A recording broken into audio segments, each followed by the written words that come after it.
ಎಲ್ಲರಿಗೂ ನಮಸ್ಕಾರ. ನಾನಿವತ್ತು ನಿಮಗೆ ಹೇಳೋದಕ್ಕೆ ಹೊರಟಿರೋಂಥದ್ದು ಬ್ರಿಟಿಷ್ ಎಕ್ಸಿಕ್ಯೂಟಿವ್, ಬ್ರಿಟಿಷರ್ನ ಕಾರ್ಯಾಂಗ ಪದ್ಧತಿಗಳು, ಅಧಿಕಾರ ಮತ್ತು ಕಾರ್ಯಗಳನ್ನು ಇಲ್ಲಿ ನಾನು ನಿಮಗೆ ಇವತ್ತು ವಿವರಿಸ್ತಾ ಇದ್ದೀನಿ. So today the which I am going to explain is the executive system of the British. So the powers and functions of the executive. So ಇಲ್ಲಿ ನಾವು ಕಾರ್ಯಾಂಗದ ಒಂದು ವಿಚಾರಗಳನ್ನು ನಾವು ನೋಡ್ತಾ ಹೋಗ್ತೀವಿ ಅಂತಂದರೆ, ಬ್ರಿಟನ್ನಿನಲ್ಲಿ 2 ಸದನಗಳಿದ್ದಾವೆ ಲೆಜಿಸ್ಲೇಚರಲ್ಲಿ. ಅದು ನಾನು ಈಗಾಗಲೇ ನಿಮಗೆ ಹೇಳಿದ್ದೀನಿ, ಹೌಸ್ ಆಫ್ ಲಾರ್ಡ್ಸ್ ಮತ್ತು ಹೌಸ್ ಆಫ್ ಕಾಮನ್ಸು. ಅದರ ರಚನೆ, ಕಾರ್ಯಗಳು, ಅಧಿಕಾರ ಅವನ್ನೆಲ್ಲ ಆಲ್ರೆಡಿ ನಾನು ನಿಮಗೆ ಎಕ್ಸ್ಪ್ಲೇನ್ ಮಾಡಿದ್ದೀನಿ. I already explain the powers and functions of the legislative system which is existed in the Britain, and that legislature system is works under the democratic system of the government, and that is called as a parliament, and also it is adopted the parliamentary system of the government. ಸಂಸತ್ತಿನ ಮಾದರಿಯನ್ನು ಮತ್ತು ಪ್ರಜಾಪ್ರಭುತ್ವದ ತತ್ವ ಸಿದ್ಧಾಂತದ ಆಧಾರದ ಮೇಲೆ ಬ್ರಿಟನ್ನಲ್ಲಿ ನಾವು ಸರ್ಕಾರವನ್ನು, ಅಧಿಕಾರವನ್ನು ನಡೆಸ್ತಾ ಇರೋದನ್ನು ನಾವು ಕಾಣೋದಕ್ಕೆ ಸಾಧ್ಯ ಆಗುತ್ತೆ. ಆ ಒಂದು ನಿಟ್ಟಿನಲ್ಲಿ ನಾವು ನೋಡಿದ್ದೆ ಆದರೆ, ಬ್ರಿಟನ್ನಲ್ಲಿ ಎಕ್ಸಿಕ್ಯೂಟಿವ್ ಅಥವಾ ಕಾರ್ಯಾಂಗ ಅಂತ ಬಂದಾಗ ರಾಷ್ಟ್ರಪತಿಗಳ ಬದಲಾಗಿ ಅಲ್ಲಿ ನಾವು ಅರಸೊತ್ತಿಗೆ, ನಾವು ಹೇಗೆ ಭಾರತದಲ್ಲಿ ರಾಷ್ಟ್ರಪತಿಗಳು ರಾಷ್ಟ್ರಾಧ್ಯಕ್ಷನ ಕಾಣ್ತೀವೋ, ಆದರೆ ಆಮೇಲೆ ಬ್ರಿಟನ್ನಲ್ಲಿ ಆ ರೀತಿಯಲ್ಲ. ಅಲ್ಲಿ ಅರಸೊತ್ತಿಗೆ ಅಥವಾ ರಾಜಮನೆತನವನ್ನು ನಾವು ಕಾಣೋದಕ್ಕೆ ಸಾಧ್ಯ ಆಗುತ್ತೆ. ರಾಜಮನೆತನದ ಮೂಲಕ ಅಲ್ಲಿ ಆಳ್ವಿಕೆ ನಡೀತಾ ಇರೋದನ್ನು ನಾವು ನೋಡ್ಬೋದು. ಹಲವಾರು ವರ್ಷಗಳಿಂದ, ಶತಶತಮಾನಗಳಿಂದ ನಾವು ಕೂಡ ಬ್ರಿಟನ್ನಲ್ಲಿ ಅರಸೊತ್ತಿಗೆ ಇರೋದನ್ನು ನಾವು ಕಾಣ್ಬೋದು. ಸೊ ಇಲ್ಲಿ ಅಂದರೆ ಅದರ ಅರ್ಥ ಏನಂದರೆ, ದೊರೆಯಲ್ಲಿ ಬ್ರಿಟನ್ನಿನ ಎಲ್ಲ ಅಧಿಕಾರಗಳು ಮತ್ತು ಕಾರ್ಯಗಳು ಕೇಂದ್ರೀಕೃತವಾಗಿರೋದನ್ನು ಮೊದಲು ನಾವು ಕಾಣ್ತಾ ಇದ್ವಿ.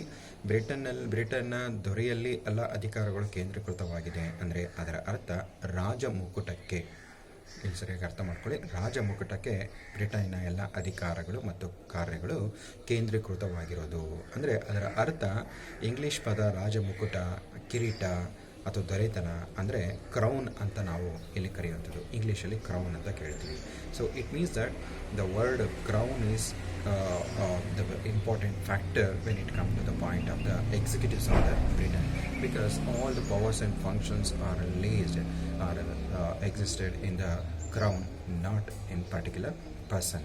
For example, if any king died, okay, then what happened? The entire nation says that the king is died, but the kingdom will continue. That means the crown, the king will be replaced with another person, but the kingdom will never dies, and the kingship will continue with another king, or it may be a queen. So because of the reason here, we need to understand that the kingdom of the Britain never dies. Only the king will die, but the kingdom will continue, and the kingship will continue. So ಇಲ್ಲಿ ರಾಜ ಮುಕುಟ ಯಾವಾಗಲೂ ಕೂಡ ಶಾಶ್ವತವಾಗಿರುವಂಥದ್ದು. ಅಂದರೆ ರಾಜ ಅಥವಾ ಅರಸ ಸಾಯ್ತಾನೆ, ಆದರೆ ಯಾವುದೇ ಕಾರಣಕ್ಕೂ ಕೂಡ ಅರಸೊತ್ತಿಗೆ ಅಥವಾ ರಾಜನ ಒಂದು ಆಳ್ವಿಕೆ ಸಾಯೋದಿಲ್ಲ, ಅದು ನಿರಂತರವಾಗಿರುತ್ತೆ ಅಂತ ನಾವಿಲ್ಲಿ ಹೇಳ್ಬೋದು. ಅಂದರೆ ಅದೇ ಹೇಳ್ಬೋದು, ದೊರೆಯು ನಿಧನನಾದನು, ಆದರೆ ದೊರೆಯು ನಿಧನನಾದನು, ಆದರೆ ದೊರೆತನ ಚಿರಾಯು ಅನ್ನೋ ಒಂದು ವಿಚಾರವನ್ನು ನಾವಿಲ್ಲಿ ನೋಡ್ಬೋದು. ಆ ಒಂದು ಕಾರಣದಿಂದ ಇಲ್ಲಿ ರಾಜ ಮುಕುಟ ಅಥವಾ ಕ್ರೌನ್ ಅಂತ ನಾವೇನು ಹೇಳ್ತೀವಲ್ಲ, ಅತ್ಯಂತ ಪ್ರಮುಖವಾದಂಥ ಒಂದು ಪಾತ್ರವನ್ನು ನಿರ್ವಹಿಸುತ್ತೆ ಅಂದರೆ ಅದು ತಪ್ಪಾಗೋದಿಲ್ಲ. ಅಂದರೆ ಮುಂದುವರಿತಾ ನಾವೇನು ಹೇಳ್ಬೋದು ಅಂದರೆ, ದೊರೆ ಇಲ್ಲಿ ನಾಮ ಮಾತ್ರ ಅಥವಾ ಅಲಂಕಾರಿಕ ಮುಖ್ಯ ಕಾರ್ಯನಿರ್ವಾಹಕನಾಗಿರ್ತಾನೆ. So here if you continue, the next thing is that the king is a nominal head of the British administration, because the real executive is the real head is the prime minister. According to the advice of the prime minister and the council of minister, the king or the queen, or it may be the crown, will work based on the advice and the other things. So ಈ ಒಂದು ಕಾರಣದಿಂದ ಬ್ರಿಟನ್ನ ದೊರೆಯನ್ನು ನಾಮ ಮಾತ್ರ ಮತ್ತು ಅಲಂಕಾರಿಕ ಮುಖ್ಯ ಕಾರ್ಯನಿರ್ವಾಹಕ ಅಧಿಕಾರಿ ಅಂತ ನಾವು ಹೇಳ್ತೀವಿ. ಕಾರ್ಯಾಂಗದ ಅಧಿಕಾರಗಳು ಇಲ್ಲಿ ಮಂತ್ರಿಮಂಡಲದ ಸಲಹೆ ಸೂಚನೆಯ ಆಧಾರದ ಮೇಲೆ ನಡೆಯುತ್ತೆ. ಅಂದರೆ ಅದರ ಅರ್ಥ ಏನು ಅಂತಂದರೆ, ಪ್ರಧಾನಮಂತ್ರಿ ಇಲ್ಲಿ ಮುಖ್ಯ ಕಾರ್ಯನಿರ್ವಾಹಕನ ಅಧಿಕಾರಿಯಾಗಿರ್ತಾರೆ, ಅಂದರೆ ರಿಯಲ್ ಎಕ್ಸಿಕ್ಯೂಟಿವ್ ಆಗಿರ್ತಾರೆ. ಸೊ ದೊರೆ ಅಥವಾ ಅರಸ ಅಥವಾ ನಾವು ಕ್ರೌನ್ ಅಂತ ನಾವೇನು ಹೇಳ್ತೀವಲ್ಲ, ಅವರು ಅಲಂಕೃತ ಅಥವಾ ನಾಮಿನಲ್, ನಾಮ ಮಾತ್ರ ಎಕ್ಸಿಕ್ಯೂಟಿವ್ ಆಗಿರೋದನ್ನು ನಾವು ಕಾಣ್ಬೋದು. ದೊರೆ ಸೊ ಹೀಗಾಗಿ ದೊರೆ ಇಲ್ಲಿ ಯಾವುದೇ ರೀತಿಯಂಥ ತಪ್ಪನ್ನು ಮಾಡುವುದಿಲ್ಲ ಅನ್ನೋ ಒಂದು ರೂಢಿ ಸಂಪ್ರದಾಯವು ಕೂಡ ಇರೋದನ್ನು ನಾವು ಕಾಣುತ್ತೆ. ಸೊ ಹಾಗಾದರೆ ಈ ಒಂದು ದೊರೆತನ ಅಥವಾ ಅರಸೊತ್ತಿಗೆ ಯಾವಾಗ ಪ್ರಾರಂಭ ಆಯಿತು ಬ್ರಿಟನ್ನಲ್ಲಿ ನಾವು ನೋಡ್ತೀವಿ ಅಂತಂದರೆ 1666ರಲ್ಲಿ ಈ ದೊರೆತನ ಅನ್ನೋದು ಅಥವಾ ಅರಸೊತ್ತಿಗೆ ಅನ್ನೋದು ಪ್ರಾರಂಭ ಆಗತ್ತೆ. ದೊರೆಯಾದಂಥ ನಾರ್ಮನ್ ವಿಲಿಯನ್ 1666ರಲ್ಲಿ ಈ ಅರಸೊತ್ತಿಗೆಯನ್ನು ಸಾಂಪ್ರದಾಯಿಕವಾಗಿ ಪ್ರಾರಂಭಿಸ್ತಾರೆ ಅಂತ ನಾವಿಲ್ಲಿ ಹೇಳ್ಬೋದು. ಅಂದರೆ ಅಲ್ಲಿವರೆಗೂ ಹೇಗಿತ್ತು ಬ್ರಿಟನ್ನಲ್ಲಿ ಅಂದರೆ ಅರಸರುಗಳನ್ನು ನಾವು ಕಾಣ್ತಾ ಇದ್ವಿ, ಆದರೆ ಆ ಅರಸರುಗಳು ಚುನಾವಣೆಯ ಮೂಲಕ ಆಯ್ಕೆ ಆಗ್ತಾ ಇದ್ರು.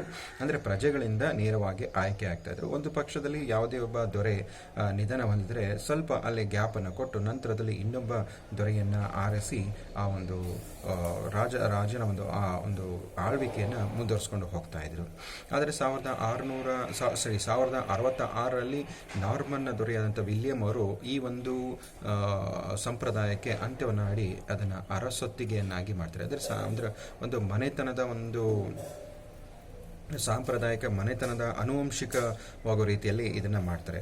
ಸೊ 1688ರಲ್ಲಿ ಇದು ಸಂಪೂರ್ಣವಾಗಿ ಸಂವಿಧಾನಾತ್ಮಕವಾಗಿ ಮುಂದುವರಿಯೋದನ್ನು ನೋಡಬಹುದು. ಅದೇ ರೀತಿಯಲ್ಲಿ 1668ರಲ್ಲಿ ಕೆಲವೊಂದು ಬದಲಾವಣೆಗಳನ್ನು ಈ ಅರಸೊತ್ತಿಗೆಗೆ ಅಥವಾ ವಂಶೀಯವಾಗಿ ಬೆಳೆದಂಥ ಒಂದು ಪರಂಪರೆಗೆ ಕೆಲವೊಂದು ಬದಲಾವಣೆಗಳನ್ನು ನೋಡೋದಕ್ಕೆ ಸಾಧ್ಯ ಆಗುತ್ತೆ. ಕಾರಣ ಏನಂದರೆ 1688ರಲ್ಲಿ ಬ್ರಿಟನ್ನಲ್ಲಾದಂಥ ಒಂದು ಕ್ರಾಂತಿ.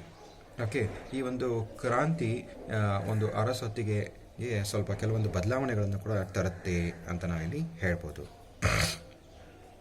ಅದರ ಪ್ರಕಾರ 1668ರಲ್ಲಿ ಏನಾಗುತ್ತೆ ಅಂದರೆ ರಾಜ ಆಳ್ತಾನೆ, ಆದರೆ ಆಧಿಪತ್ಯ ನಡೆಸುವುದಿಲ್ಲ.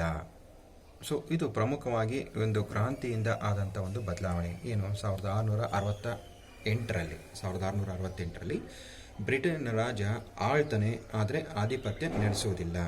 ರಾಜನಿಗೆ ಸಂವಿಧಾನ ಪ್ರಕಾರ ಹಲವು ಅಧಿಕಾರಗಳು ಇದ್ದರೂ ವಾಸ್ತವದಲ್ಲಿ ಈ ಅಧಿಕಾರಗಳನ್ನು ಅವನ ಹೆಸರಿನಲ್ಲಿ ಪ್ರಧಾನಮಂತ್ರಿ ಮತ್ತು ಮಂತ್ರಿಮಂಡಲ ನಡೆಸುತ್ತೆ ಅನ್ನೋ ಒಂದು ಕಾನೂನನ್ನು 1688ರಲ್ಲಿ ಬ್ರಿಟನ್ ಸಂವಿಧಾನದಲ್ಲಿ ನಾವು ಜಾರಿಗೆ ತಂದಿರೋದನ್ನು ನೋಡೋದಕ್ಕೆ ಸಾಧ್ಯ ಆಗತ್ತೆ. ಸೊ ಹಾಗಾದರೆ ಅರಸ ಏನು, ಅರಸನ ಒಂದು ಅಧಿಕಾರಗಳು, ಕಾರ್ಯವ್ಯಾಪ್ತಿಗಳು ಏನು ಅಂತ ನಾವು ನೋಡೋದಾದರೆ ರಾಷ್ಟ್ರದ ಅತ್ಯುನ್ನತ ಅಧಿಕಾರಿಯಾಗಿ ನಾವು ಅರಸನನ್ನು ಕಾಣೋದಕ್ಕೆ ಸಾಧ್ಯ ಆಗುತ್ತೆ. ಅಷ್ಟೇ ಅಲ್ಲ, ಸೇನಾಪಡೆಯ ಮಹಾದಂಡನಾಯಕನು ಕೂಡ ಅರಸರಾಗಿರ್ತಾರೆ. ರಾಜ್ಯದ ಸಾರ್ವಭೌಮತ್ವವನ್ನು ಕೂಡ ಇವರು ಪಡೆದಿರ್ತಾರೆ. ಮತ್ತು ಸಾರ್ವಭೌಮತ್ವದ ಗೌರವಕ್ಕೆ ಮತ್ತು ಐಕ್ಯತೆಗಳ ಸಂಕೇತವಾಗಿ ಅರಸನನ್ನು ನಾವು ಅಥವಾ ರಾಜನನ್ನು ಬ್ರಿಟನ್ನಲ್ಲಿ ಕಾಣೋದಕ್ಕೆ ಸಾಧ್ಯ ಆಗುತ್ತೆ. ಆದರೆ ವಾಸ್ತವದಲ್ಲಿ ಅವರಿಗೆ ಯಾವುದೇ ರೀತಿಯಂಥ ಅಧಿಕಾರಗಳು ಇರುವುದಿಲ್ಲ. ಸ್ವಂತ ವಿವೇಚನೆಯ ಆಧಾರದ ಮೇಲೆ ಕೂಡ ಅವರು ತಮ್ಮ ಅಧಿಕಾರಗಳನ್ನು, ಸಂವಿಧಾನಾತ್ಮಕವಾಗಿ ಸಿಕ್ಕಿರುವಂಥ ಅಧಿಕಾರಗಳನ್ನು ಅವರು ನಿರ್ವಹಿಸೋದಕ್ಕೆ ಬರುವುದಿಲ್ಲ. Until unless they take advice from the council of minister. ಅವರು ಸಚಿವ ಸಂಪುಟದ ಆದೇಶದ ಮೇರೆಗೆ ಕೆಲಸವನ್ನು ನಿರ್ವಹಿಸಬೇಕಾಗತ್ತೆ. ಅವರು ಸ್ವಂತ ವಿವೇಕದ ಮೇಲೆ ಯಾವುದೇ ರೀತಿಯ ಕಾರ್ಯಗಳನ್ನು ನಿರ್ವಹಿಸೋದಕ್ಕೆ ಬರುವುದಿಲ್ಲ ಅನ್ನೋಂಥ ಒಂದು ವಿಚಾರ. So here, as earlier I told you that the word crown or the kingship plays a very important role when it comes to the point of the British executive or the British administration, because the king will die, but the kingship or the kingdom will continue forever. It is not having to have any death. That was the main objective of the Britain Constitution and the British people. Because of the reason they always says that the king is died, but the kingship will continue. So that is what the important rule of the word crown or the king or the kingship. And apart from that, we can also see that the king is only a nominal executive, because he is only a decorated dummy. Maybe he enjoys a lot of powers and functions, but without the consensus or without the advice of the Prime Minister and the Council of Ministers, the British King is not able to take any decisions. Only on advice of the Prime Minister and the Council of Ministers, the British King can take any decisions. Though the kingship in Britain, it becomes a hereditary only after the Norman King. Okay, only after the Norman King in the year 1066. it is started. That means the Norman king is the one who started, the King Norman, William. Okay, the Norman king, his name is William. He is the person who started the hereditary system to the kingship or the kingdom. Okay, so till that the king was basically elected by the people through elections. But after 1066, the kingship became a hereditary. But again in the year 1688, there was a changes were brought in the kingdom and the kingship with a certain act and the amendment to the constitution. Because in 1688, what happened, there is a great revolution or the revolt has taken place in the Britain. Because of the reason, there is a certain changes were introduced in the kingship. So accordingly, the king becomes the head of the nation, and he enjoys all the supreme powers, and he is supreme commander of all the armed force, and he is a symbol of the unity of the nation. But being all these powers he enjoys, but he not able to take a single decisions unless he consults and gets advice from the prime minister and the council of minister. So in that way, the act which is introduced in 1701, the act of a settlement, which restricted the powers and functions of the crown or the king. So later on, the king or the crown enjoys lot of other facilities also. He can enjoy his own assets. He can have his own property or assets. He can purchase and he can sell his own properties, and there is no restrictions when it comes to the point of the king's property or a purchase of a property. And apart from that, he also enjoys immunity from questioning in any court of the law throughout the England kingdom. And there is no prosecutions will be take place against the king until unless he is alive. So there is, and again very interesting point is that the government will provide a lot of facilities and all the financial benefits to the king. So this is what the introduction about the king or the crown of the British. ಇಲ್ಲಿ ಇನ್ನೊಂದು ವಿಚಾರವನ್ನು ನಾವು ನೋಡಬೇಕು. ಆಗಲೇ ನಿಮಗೆ ಹೇಳ್ತಾ ಇದ್ದಾಗೆ 1688ರಲ್ಲಿ ಕ್ರಾಂತಿ ಆಗುತ್ತೆ. ಕ್ರಾಂತಿಯಲ್ಲಿ ಕೆಲವೊಂದು ಬದಲಾವಣೆಗಳನ್ನು ಆಗಿರೋದನ್ನು ನಾವು ಬ್ರಿಟನ್ನಲ್ಲಿ ಕಾಣೋದಕ್ಕೆ ಸಾಧ್ಯ ಆಗುತ್ತೆ. ಸೊ ಅದರ ಪ್ರಕಾರ ರಾಜ ಅಲ್ಲಿ ನಾಮ ಮಾತ್ರ ಅರಸನಾಗುವುದನ್ನು ನಾವು ಕಾಣಬಹುದು. ಅದೇ ರೀತಿಯಲ್ಲಿ 1701ರಲ್ಲಿ ಆಕ್ಟ್ ಆಫ್ ಸೆಟಲ್ಮೆಂಟ್ ಕಾಯ್ದೆಯನ್ನು ಜಾರಿಗೆ ತರಲಾಗುತ್ತೆ. ಅದರ ಪ್ರಕಾರವಾಗಿ ಅರಸೊತ್ತಿಗೆನ ಹ್ಯಾನ್ವರ್ ಸೂಫಿಯಾ ಪರಂಪರೆಗೆ ಸೇರಿದ್ದು ಮತ್ತು ಅವರು ಪ್ರೊಟೆಸ್ಟೆಂಟ್ ಕಮ್ಯುನಿಟಿಯಿಂದ ಬಂದಿರುವಂಥವ್ರು ಅನ್ನೋ ಒಂದು ನಿಯಮವನ್ನು ಜಾರಿಗೆ ತರಲಾಗುತ್ತೆ. ಅದನ್ನೇ ನಾವು 1914ರಲ್ಲಿ ಹ್ಯಾನ್ವರ್ ಬದಲಾಗಿ ಹೌಸ್ ಆಫ್ ವಿಂಡರ್ಸ್ ಎಂಬ ಮರುನಾಮಕರಣವನ್ನು ಮಾಡುತ್ತೆ. ಅಂದರೆ ಈ ಹೌಸ್ ಆಫ್ ವಿಂಡರ್ಸ್ನ ಒಂದು ವಂಶ ಪರಂಪರೆಗಳು ಮಾತ್ರ ಅರಸೊತ್ತಿಗೆಯನ್ನು ರಾಜನಾಗೋದಕ್ಕೆ ಸಾಧ್ಯ ಅನ್ನೋ ಒಂದು ವಿಚಾರವನ್ನು ನಾವಿಲ್ಲಿ ಮನಗಣ್ಬೋದು. ಅದಷ್ಟೇ ಅಲ್ಲ, 1701ರಲ್ಲಿ ಏನು ಆಕ್ಟ್ ಆಫ್ ಸೆಟಲ್ಮೆಂಟ್ ಪ್ರಕಾರ ರಾಜನ ಹಿರಿಯ ಮಗನಿಗೆ ಮಾತ್ರ ಅರಸೊತ್ತಿಗೆ ಸಿಗಬೇಕು ಅಂತ ಹೇಳ್ತಾರೆ. ಅಂದರೆ ರಾಜನ ಹಿರಿಯ ಮಗನಿಗೆ ಮಾತ್ರ ವಂಶ ಪಾರಂಪರಿಕವಾದ ಆಸ್ತಿ ಸಿಗಬೇಕು ಅನ್ನೋಂಥದ್ದು. ಸಪೋಸು ರಾಜನಿಗೆ ಗಂಡು ಮಗು ಇಲ್ಲ ಅಂತಂದರೆ ಹೆಣ್ಣು ಮಗಳಿಗೆ ಈ ಒಂದು ಅರಸೊತ್ತಿಗೆ ಅಥವಾ ರಾಜ ಅಥವಾ ಅಂದರೆ ರಾಣಿ ಆಗೋದಕ್ಕೆ ಇಲ್ಲಿ ಎಲ್ಲ ಅರ್ಹತೆಗಳು ಇದೆ ಅನ್ನುವಂಥದ್ದು.